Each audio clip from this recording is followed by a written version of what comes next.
I'm going to try to paint a picture, and you help me be clear about it. Uh, it has to do. We recently one of the so we've got memetic propagators online, and I know what people are going to post before they post it now. And if I know what you're going to post before you post it now, you have left the general intelligence of humanity. You really have. Uh, Now, this one's a little late because this happened about a month ago, where uh, the Orwell talk was real big for a long time because we're basically repeating everything that happens in the book 1984.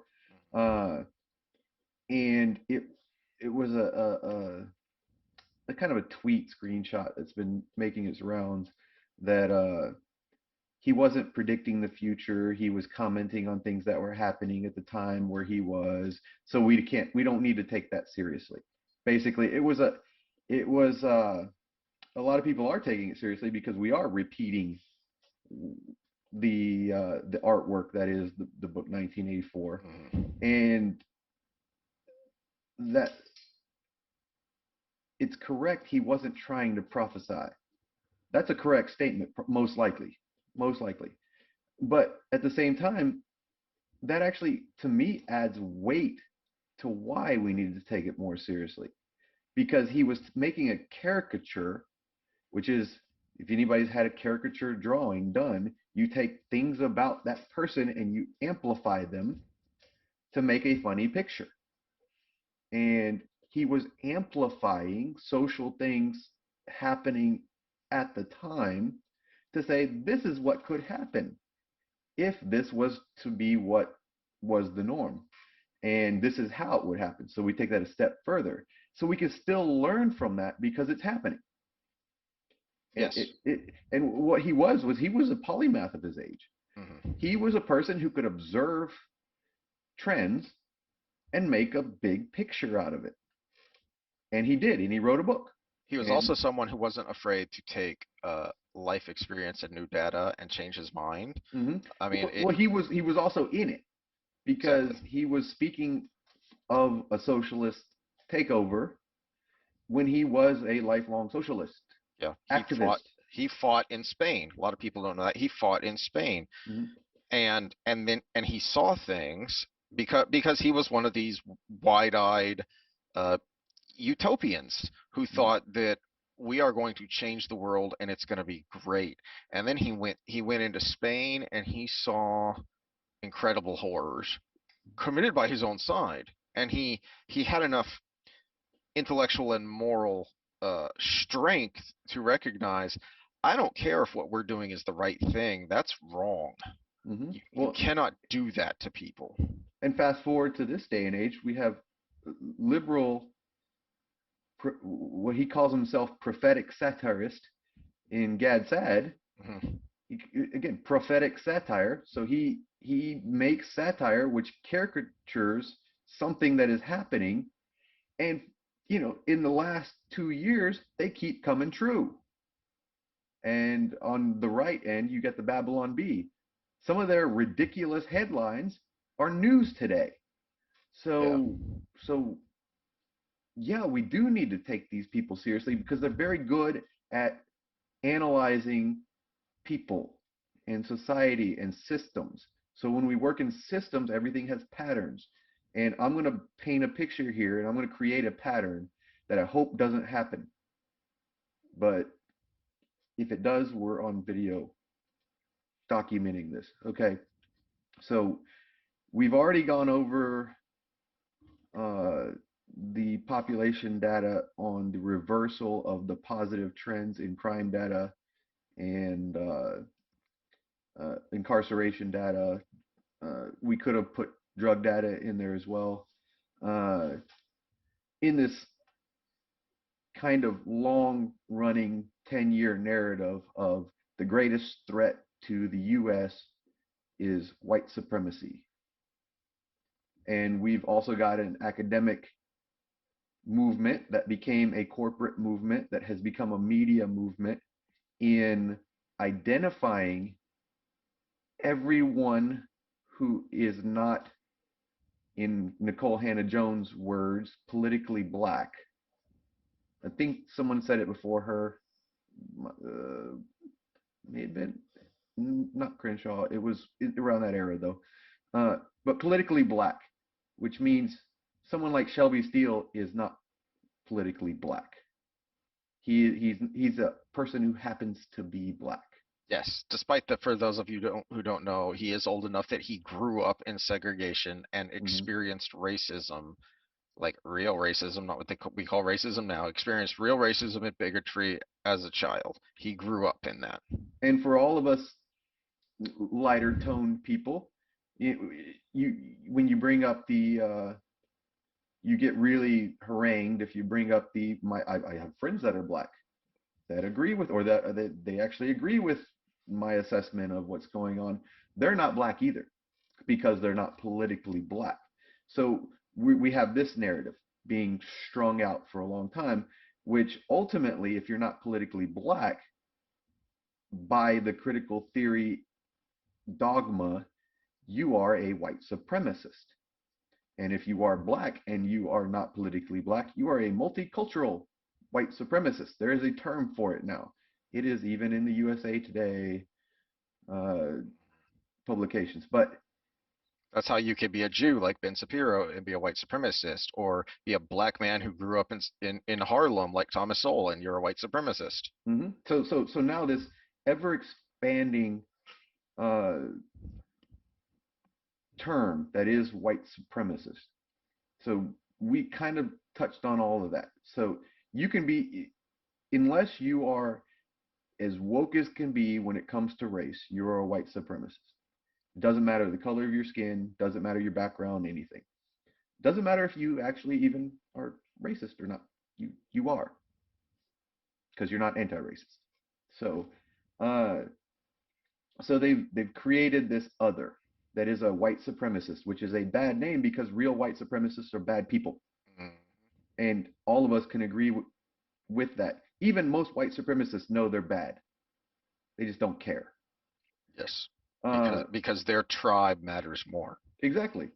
Uh, so we've got this people who are othered, and now what we've seen, and it was in the works before, but we've really seen it since January 6th, is the coupling of white supremacist and domestic terrorist.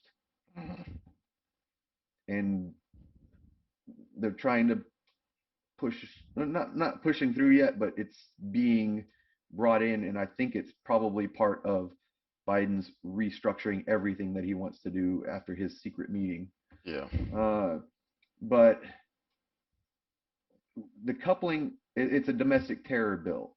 So basically, Patriot Act 10.0 on monitoring and being able to go after people for quote unquote suspicion of domestic This terrorism. one goes up to 11. Yeah, exactly.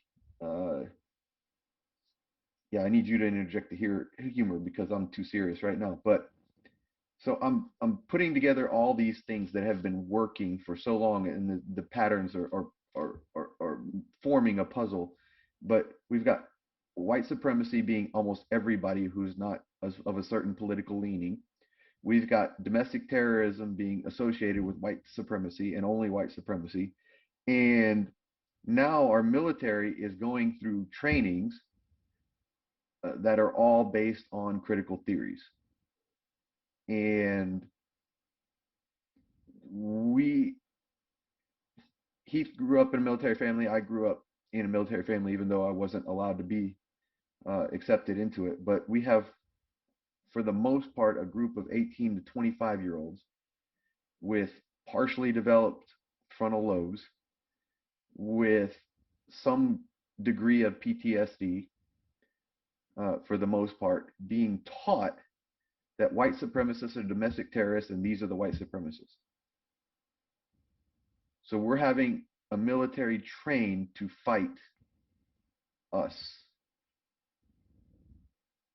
And that worries me. That I was, like I've said repeatedly, I'm pessimistic and cynical that we're going to turn things around. but I still didn't expect to immediately jump straight into 1984 because I've long said to people both on the left and the right, look, calm down. It can never be that bad. We can never get to the extreme case on either side because the military won't let it happen. Because if you grow up in the military, and as I get older and marginally less dumb, I regret not going into it, if for no other reason than so my children would be raised knowing the mentality and the ethos of people in the military, or what that was when I was growing up, because you just the the sense of honor and duty and camaraderie is pretty indescribable. I mean, you can kind of uh, uh, show it in something like Band of Brothers, but you don't understand how that permeates every level, or permeated, unfortunately, maybe I should say, permeated every level of of the military if you've ever lived on a military base, and these are all the people you're around.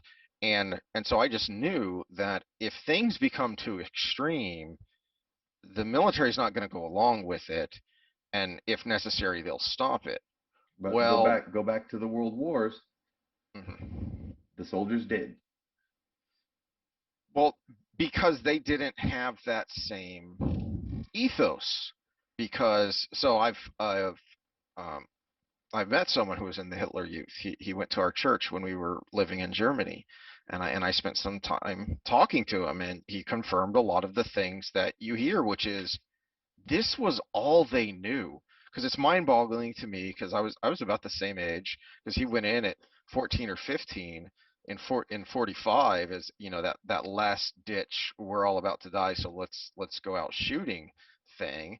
And he said he was lucky to be captured by the Americans because they treated him well, because he's a 14-year-old kid. And it just boggled my mind that even as a 14-year-old, I thought, I ain't doing that. Hmm. Not to protect what he was protecting, but that's all he knew. There Hmm. was no Well, there was nothing to counter the crazy. let me add another string in that whole theory. Not that this is string theory, but let me add a string to the theory. They're trying to interject this ideology in schools. So at some point, it will be all they know. And but I'm not drawing conclusions here. I'm just stating a lot of facts. Well, let me state another fact and let you draw your own conclusions. So, an interesting thing that a lot of people don't know is the Tiananmen uprising in '89, I think it was. Um, when that happened, a lot of people don't remember that went on for days before it led to violence and was broken up. And that famous picture of this unknown man with some grocery bags standing in front of a column of tanks. Okay, and he stopped them. And eventually, because if all you know is the picture, you need to watch the video, because eventually tank commander opens the hatch and pops his head out and starts talking to the guy, and they end up shaking hands. And so he halted that column of tanks. Those initial troops that were sent in were from units in and around Beijing. So these are more urban, more educated people who also have a sense that these are our neighbors. These are our family and friends and neighbors.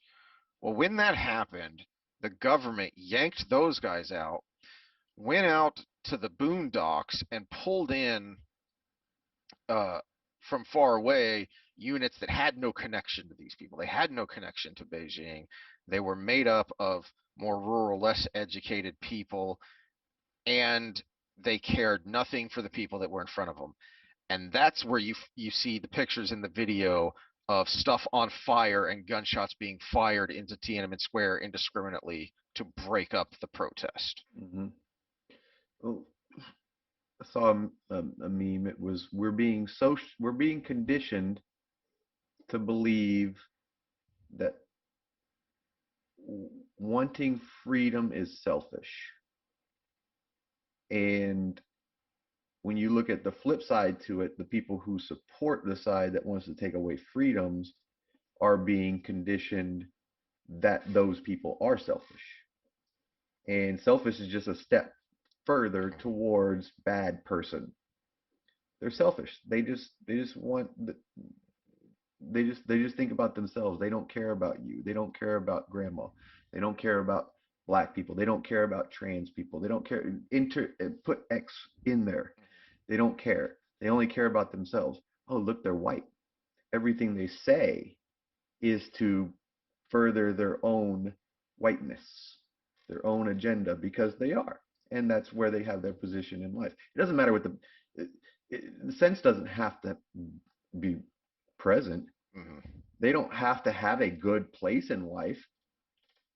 It just has to be better than yours. Right. And one of the reasons it's so effective is because selfishness is a negative trait. Mm-hmm. Selfishness is bad. Here's something I learned a long time ago when I would try and talk to lefty friends about free market capitalism and talk about Milton Friedman, whose key word was self-interest. These are it's the free market is nothing more than a bunch of individuals pursuing their own self-interest. Self-interest is not selfishness, and one of the problems I think with people who ascribe to left, especially far left economics, is that they equate the two.